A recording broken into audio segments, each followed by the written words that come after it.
एक रुचि नाम के ऋषि थे। वो उसने शादी भी नहीं करवाई थी, वेदों को पढ़ा जाना, तो वो साधना करते थे। 40 वर्ष की उम्र हो गई थी, 40-45 वर्ष के प्रौढ़ हो गए थे। एक दिन उसको उनके 4 पूर्वज यानी पिताजी, दादाजी, परदादाजी और तीसरा दादाजी वो दिखाई दिए। उन्होंने कहा, बेटा रुचि, तूने शादी क्यों नहीं कराई? आप शादी कराओ, हमारे सरहद निकालो।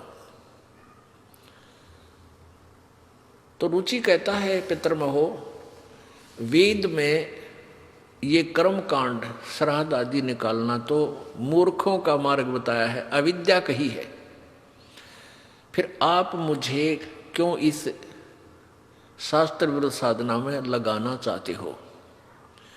पितर भी स्वीकार करते हैं कि हाँ बेटा, ये तो सही है कि वेद में इस कर्म कांड को अविद्या ही कहा है। फिर भी कहते हैं ऐसा है वैसा है। उसको मूर्ख बनाने के लिए अपनी वह तिगड़मबाजी लगा के उस प्यारी आत्मा को भी डरा धमका के और अपने साथ नरक में डाल लिया। अब जो खुद कह रहे हैं कि वेद में सही लिखा है कि ये तो है मूर्खा की पूजा, और फिर कहते ना बेटा तो ये तो करना ही पड़ेगा, या कोई बात हुई? अब देखिएगा मार्कंडे पुराण, इसमें आपको दिखाते हैं रुचि ऋषि की कथा। ये मार्कंडेय पुराण है, मार्कंडेय पुराण, सचित्र मोटा टाइप, केवल हिंदी, संक्षिप्त, गीता प्रेस गोरखपुर से प्रकाशित है।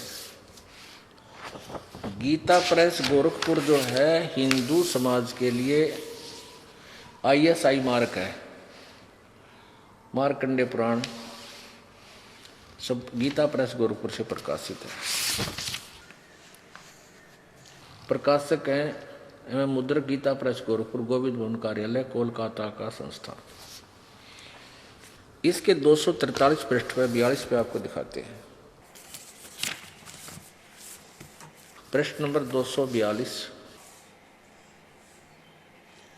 संक्षिप्त मार्कंडेय पुराण, रोच्य मुनि की कथा, रोच्य मुनि की उत्पत्ति कथा। मार्कंडेय जी कहते हैं, ब्रह्मन पूर्व काल की बात है, प्रजापति रुचि ममता और अहंकार से रहित इस पृथ्वी पर विचरते थे। उन्हें किसी से भय नहीं था, वे बहुत कम सोते थे। उन्होंने न तो अग्नि की स्थापना की थी, उन्हें अपने लिए घर ही बना रखा था। वे एक बार भोजन करते और बिना आश्रम के ही रहते थे। उन्हें सब प्रकार की आसक्ति से रहित एवं मुनिवर्ती से रहते देख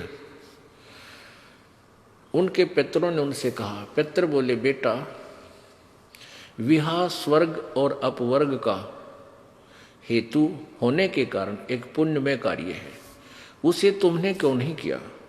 गृहस्थ पुरुष समस्त देवताओं, पितरों, ऋषियों और अतिथियों की पूजा करके पुण्यमय लोकों को प्राप्त करता है। मोक्ष नहीं, पुण्यमय लोकों को प्राप्त करता है। वह सभा के उच्चारण से देवताओं को, शब्द से पितरों को तथा अन्नदान, बलि, वैश्वदेव आदि से भूत आदि प्राणियों एवं अतिथियों को उनका भाग समर्पित करता है। पितृ पूजा, भूत पूजा ये कर्म कांड है। बेटा हम ऐसा मानते हैं, गृहस्थ आश्रम को स्वीकार न करने पर तुम्हें इस जीवन में क्लेश पर क्लेश उठाने पड़ेंगे तथा मृत्यु के बाद और दूसरे जन्म में भी क्लेश ही भोगने पड़ेंगे। रुचि ने कहा, पितरगण ये देखो, ये सारे भूत इकट्ठे हो रहे, ये देखो। अब देखो, रुचि ने कहा, पितरगण परिग्रह मात्र ही प्रयत्न दुख एवं पाप का कारण होता है तथा उससे मनुष्य की अधोगति होती है। यही सोचकर मैंने पहले स्त्री संग्रह नहीं किया। मन और इंद्रियों को नियंत्रण में रखकर जो ये आत्म संयम किया जाता है, वह भी परिग्रह करने पर मोक्ष का साधक नहीं होता। ममता रूप कीचड़ में सना हुआ होने पर भी यह आत्मा जो परिग्रह शून्य परिचित जल से प्रतिदिन धोआ जाता है, वह श्रेष्ठ प्रयत्न है। पितर बोले, बेटा जितेंद्रिय होकर आत्मा का प्रश्न करना उचित है, किंतु तुम जिस मार्ग पर चल रहे हो वो मोक्ष मार्ग है। तरह गजब हो। अब वो पितर राजी नहीं उसके मोक्ष होने में, होगा तुम जो मार्ग चलाओ तो मोक्ष मार्ग है, तो पितर बने, मारा की तरह भूत बन जा। ये देखो पितर बोले बेटा जितेंद्रिय होकर के आत्मा का प्रक्षाकलन करना उचित है, किंतु तुम जिस पर चल रहे हो वो मोक्ष मार्ग है। पूर्व जन्म में किया हुआ मानव का शुभ अशुभ कर्म सुख दुख में भोगों के रूप में प्रतिदिन भोगने पर ही क्षीण होता, जैसा इन्हें ज्ञान था। आगे देखो रुचि ने पूछा पितामह वेद में कर्म मार्ग को अविद्या कहा गया है, फिर क्यों आप लोग मुझे उस मार्ग में लगाते हो? पितर बोले यह सत्य है कि कर्म को अविद्या ही कहा गया है, इसमें तनिक भी मिथ्या नहीं। फिर के टट्टू रह गया, फिर क्या रह गया पितरो, ये मरवा दिया बोला आदमी और गेल ला लिया। फिर कहें ऐसा है ना भाई नो कर दे, पितर ऐसा दे देते हैं, पितर आशीर्वाद दे देते हैं। पितर इतना तो कर दे मैं इसका थन खराब कर दे, लेकिन ठीक नहीं कर सकते। ठीक तो परमात्मा ही करेगा आशीर्वाद देकर उसके नाम तक। तो अब देखो ये खुद कह रहे हैं कि इसमें कोई झूठ नहीं भाई, सैत या अविद्या, इसमें तनिक भी मिथ्या नहीं। फिर के बच गया बात पक्ष है, फिर इसको भका भकू कर ला के पीछे इन्होंने बोला, ये भी कहने लगा जी मैं तो बूढ़ा हो गया, मैंने कौन लड़की देगा, 40 साल की उम्र होगी मेरी, 42-45 की। तो ये पितर बोले तू तप कर ले।